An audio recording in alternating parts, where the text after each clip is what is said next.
Is Joseph Walla from HelloSign and HelloFax, and he's going to talk about distribution FTW, WTF. 10 things I learned about successful product partnerships. Give it up for Joseph Walla.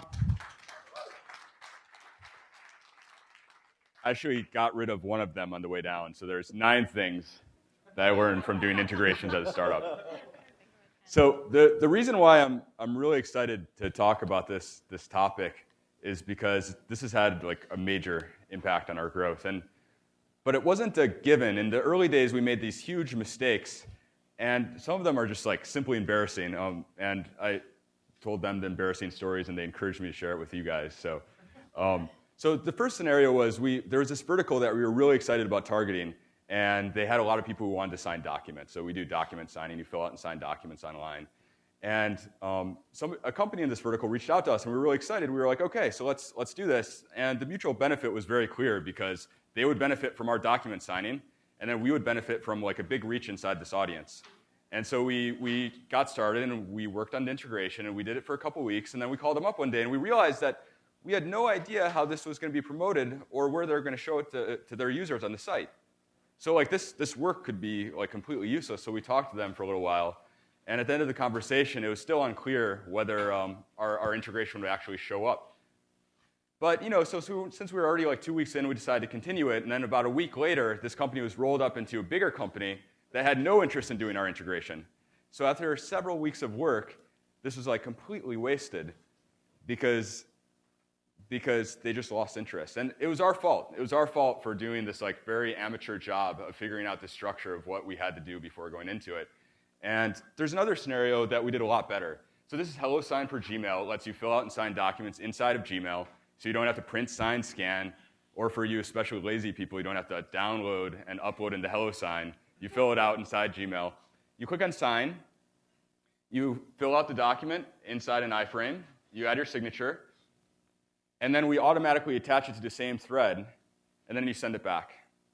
So we had the whole gambit of like really ridiculously big failures and big successes in terms of integrations. I just wanted to share our wisdom, and this wisdom has cost us like thousands of dollars in mistakes and wasted engineering time, so I hope you guys benefit from it. So the first lesson, I thought of the most like wildly successful product market fit, and I could think of the Chia Pet. So the first thing you need to make sure that you do is one, you need to remember that integrations accelerate something that's already working. It doesn't create it. So if nobody wants to sign documents, it doesn't help that we let them sign documents in Gmail, because we just give them an opportunity to do something they don't want to do in another place. So the second thing is that integrations can prevent you from getting product market fit in the first place. So there's this we were in Y Combinator 2 years ago. There was this very exciting scenario. This Fortune 100 company contacted us, and we were stoked. And I'm sure if you've talked to a big company before, like you sit down with your co-founder and you're like, what if all of their users use our functionality? And then you have this little smile on your face, and you realize like how big of an impact this could have on your company. But so we started talking with them, and then I started realizing the list I was generating of feature requests for them and the lists that our users were telling us were completely different. And if we continued along this path of working with them, we would be building something that they wanted versus something that our users wanted, and we would never get product market fit. So you have to think very carefully before you decide to go on this path of integrating with a big partner. The second thing is realistically evaluate the opportunity, and this goes hand in hand with the last slide. So let's think of like a very, very exciting scenario where your partner wants to email their 1 million users about your new integration. And this sounds really awesome. And then 5% open that email. Then 20% click on the link. 15% sign up. And then 10% become active. So out of a 1 million person list, you've ended up with 150 active users. And if you know anything about bullshit metrics, you realize that Mixpanel did these great pieces and posts on them. Like, a registration is not an active user. And so, in fact, like you might be actually very lucky to get 150 users out of this. I mean, even if you turn this into a 10 million user email list, you end up with 1,500 active users, and that's nothing. I mean, you're better off in that instance just like working on iterating on your product or just improving engagement. So with that said, The other aspect that people tend to forget, and I talk to a lot of people about integrations, is that you should actually make something people want. And it also applies to integrations too. It doesn't matter if they have a huge list. Yes? How do you know that they want it? How do you know? Yes. When your mom starts asking you to build it. Or you're like, HelloSign for Gmail. It's like my mom asked for it. My roommate asked for it. People on the street asked for it. Our users emailed us all the time about it. And it was like so obvious, and it was such a pain in the ass to build. It was so difficult because they didn't have an API for the structure that we were building, that we were only willing to do it if so many people wanted it. Like we were getting so much feedback from our users.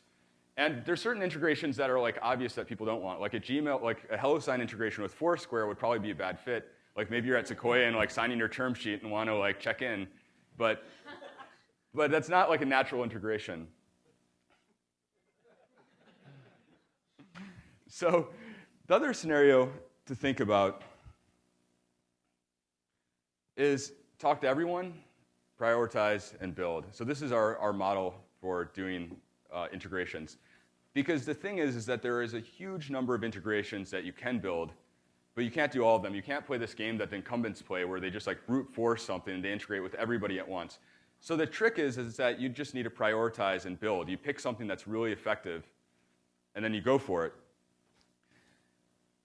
And here's why it's really important. So I think of like the early days, somebody would contact us and we'd be like, yeah, we're really excited, let's do it. And let's say it's integration partner number 3. And then let's say we have another partner that comes to us, integration partner number 7. They're like, all right, let's integrate. Okay, so now we're tied up for next month. And then another integration partner comes up, integration partner like 3 or 4. So after that, then we have someone like partner 1 come to us and they're like, hey, we'd love to talk. Maybe this is a huge company that has a huge potential impact on our user base. But at that point, our development resources are tied up for the next 2 months, and we don't even have the time to integrate with them. So this is why it's really important to, this is something I would do if I were you right now, is I would set up an Excel sheet. I would make a list of every single partner you could integrate with. I would think about the effort involved, and then I would think about the impact that that integration would have on your user base. And in the beginning, we didn't take this process seriously, which was a huge loss in our mind share. If you think about your job as a startup, you have a certain amount of plays. And if you spend your plays on something that's not going to work or it's going to be a complete failure, you put yourself in a really bad position. So that's why we prioritize.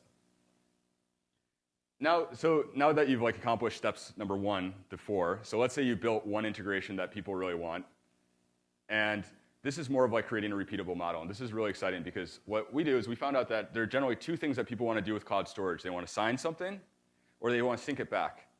And then once we realized that we can do that with one company, we could do that with every single one of the companies. And so when we did we did another integration, it was at almost 0 development resources.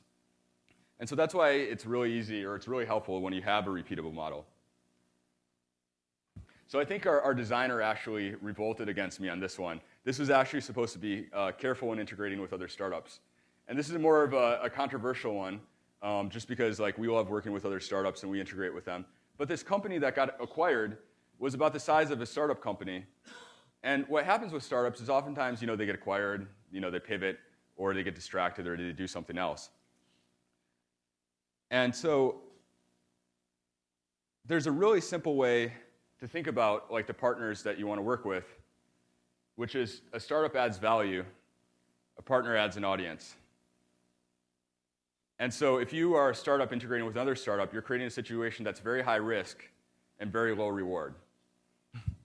But there are 2 scenarios in which it's okay. So the one scenario is if you're creating something repeatable that you're going to scale out to other companies, big or small, or 2, they're using your API, which is a very efficient way to distribute.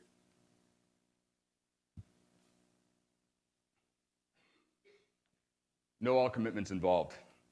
So when I think back to this especially painful experience a couple of years ago when we did this failed integration, the reason why it failed was because we didn't know the commitments involved going into it. And by the time we figured out what was going on, we had already developed so much of our resources that it was hard to go back on it. Our time was already wasted. It was sunken costs. And if you think about it, it's actually very expensive to make mistakes like this. I mean, if you are paying 2 developers for 2 weeks to work on something that doesn't get created, that's very costly in terms of the life of your company. And the solution is you don't code, you never code until you know exactly what's going on. If your partner's emailing all of their users about your integration, you know that beforehand. If they're not, you know that beforehand. And that way, it's very easy to prioritize because you know exactly what's going to happen once the integration goes live. And we have a very transparent conversation with like our partners. And this is, I actually had to write this down. It's like, this is something we say. We're really excited about the potential of this integration. What do you have in mind for how your users will discover it? And so then you just have this conversation, you brainstorm, and you can also ask them, you know your users better than us. What do you think would excite them the most? And then you put all these things down on paper, and then that's what you start to use to form this launch with your partner. Launch properly. So I think like a lot of startups have this field of dreams mindset. It's like, if you build it, they will come. And so people, they build these like phenomenal things and maybe these like very awesome integrations that nobody ever sees. And the reason why we know this happens in real life is because we had a competitor actually copy one of our integrations, like did a very significant copy, and it has almost no users because they didn't launch it properly. And we launched it better. So when we go into the launch, there's a lot of things that we think about, and there's a lot of components that have to come together at the exact same time.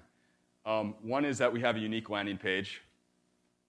We have an onboarding flow, and the onboarding flow is actually very significant because sometimes, like I see people, what they do is they'll click the integration, they'll go to your site, and then you'll have like a 12-field submit over like 2 pages, and then it just like kills your conversion rate. And so nobody's actually going to use your integration because you've like discouraged them from using it in the first place. So that's something to look at. The quality of the integration, the press. You can pre-brief press. If you have something that people want, the press will get excited about it, and then they'll want to write about it for your launch, which is very simple. The user email, and then there's a lot of other stuff, like you can get featured by your partner or have your partner write a blog post. The other thing we think about, we put together is like a fail list, or as we call internally, the F-up list, or as we really call internally, the, never mind. So we put together a list of like every single thing that could go wrong from our integration. And then we mitigate those things. And then we put together a list. It's like, if we live in the future, how have we failed? And then we remove those concerns. And this is actually one of our landing pages that we launched for HelloSign for Gmail. And if somebody showed me this landing page, I would have said, get rid of the red button. But we had so much traffic on the day of our launch that we were able to do 4 different landing page split tests with Optimizely. Optimizely is amazing. And this was actually the highest converting landing page. So if you are able to, set up a lot of traffic to your landing page on your launch, you set up Optimizely tests, and you constantly split test until the end of the day, or if that continues into the next day, you split test again. And that will have a significant impact on conversion rate, just from the beginning to the end of the day. Yeah? So color really did matter? Shape of color. Yeah, in this instance it did. And the funny thing is I would have, like, I think we were having like this debate about it, and I was like, the red button's stupid. Like, no one will click on the red button. It's like, why don't we just put it in the test? And then it turns out the red button was the best. So like internally, actually, we have like, we say that like Optimizely solves debates for us, because instead of debating something, we just throw it up and see what happens. So the key component to constantly think about is like, how do you prioritize the right integrations? I think like the 80-20 rule definitely applies to integrations too. Maybe it's like the 90-10 rule. And so how do you prioritize? The trick is that you learn from your previous integrations and you think about it like systematically, like what made this integration work or what made this integration fail. And so I have a Excel sheet, where I go through every single integration we've had, and I think about every single component of that integration and what worked and what failed for it. Between like the landing page, the press, the email, And so what this allows me to do then is I'm able to look at this list, or when I'm talking with a new partner, I can mentally evaluate what the impact it will have on our user base. So I'm like, okay, so I think that this integration will result in 50,000 users, or 10,000 users, or 100 users, or 100,000 users. And that way, I'm able to make a pretty educated guess about which one I should do first. And then there's one component here that I think is really interesting that people sometimes forget, is that you have the standard signups, but then you have monthly recurring signups. So when you do an integration that works really well, you have a channel that's going to keep feeding your product forever, which is why it's important to do it well. That's all. I don't know where I am on time, so if I have a couple minutes for questions, happy to answer. Cool. So I just read some kind of controversial blog posts from Basic Code Camps recently, really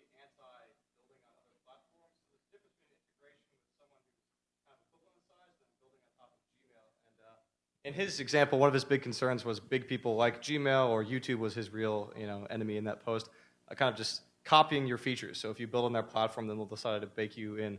Yeah. I don't know. Do you want to speak to that? I don't know if that was really relevant for you, but since this is the topic of your talk, is that a concern startups should be aware of? I'm never worried about it. I mean, you just got to do what's best for the company, and then if those things happen, you cross that road when it gets there. I'm not worried about Google developing a signature platform. I'm just not. And if they do, I mean, maybe we'll try to beat them then. Fair enough. Yeah. And the other thing is that what's interesting is that a lot of people early on, when we started along this path, they told me that integrations were a waste of time, that they never worked out well. But I think that's why there wasn't a lot of wisdom out there for how to do it well. So that's why we had to stumble through it a little bit. Yeah. What have been the best tactics of estimating what the user growth will be from integrations that you haven't yet? Yeah, I think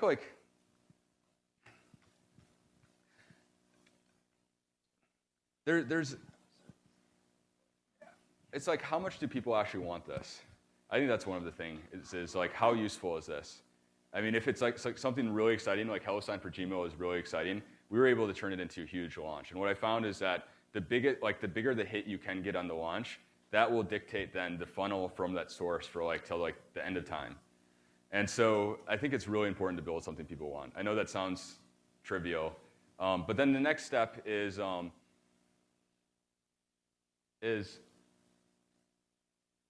how else do you estimate it? I think it's also you realize that it's really important for somebody to have an order of magnitude more users than you.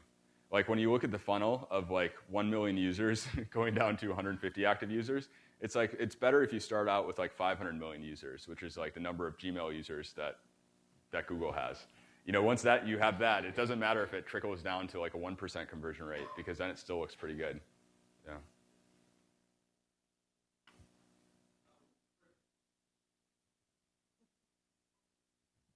Sorry, I picked the furthest person.